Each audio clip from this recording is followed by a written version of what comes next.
أعوذ بالله من الشيطان الرجيم.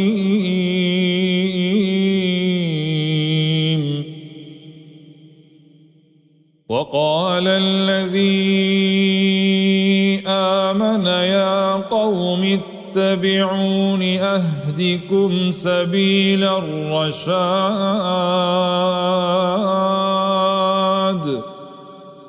يا قوم إنما هذه الحياة الدنيا متاع وإن الآخرة هي دار القرار. من عمل سيئة فلا يجزى إلا مثلها ومن عمل صالحا من ذكر أو أنثى وهو مؤمن فأولئك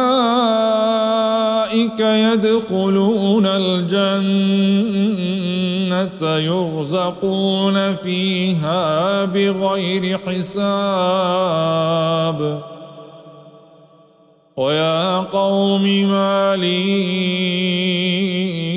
أدعوكم إلى النجاة وتدعونني إلى النار. تدعونني لأكفر بالله وأشرك به ما ليس لي به علم وأنا أدعوكم إلى العزيز الغفار.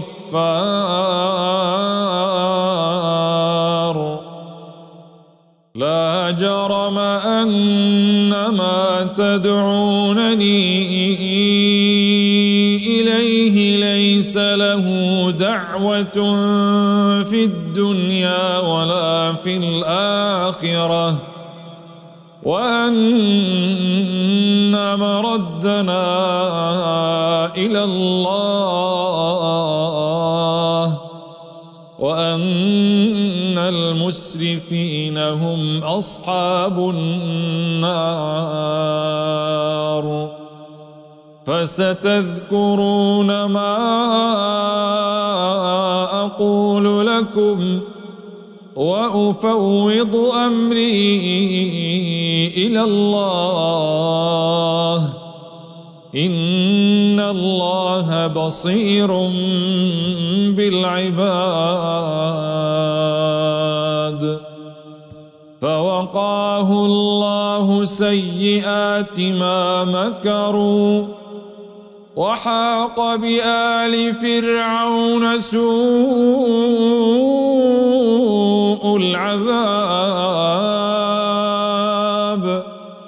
النار يعرضون عليها غدوا وعشيا ويوم تقوم الساعة أدخلوا آل فرعون أشد العذاب. وإذ يتحاجون في النار فيقول الضعفاء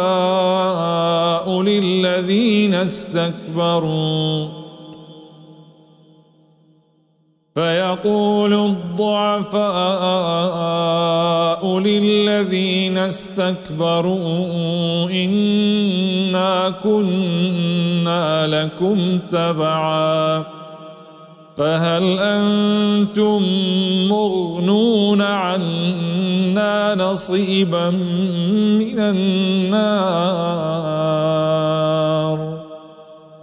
قال الذين استكبروا إنا كل فيها إن الله قد حكم بين العباد.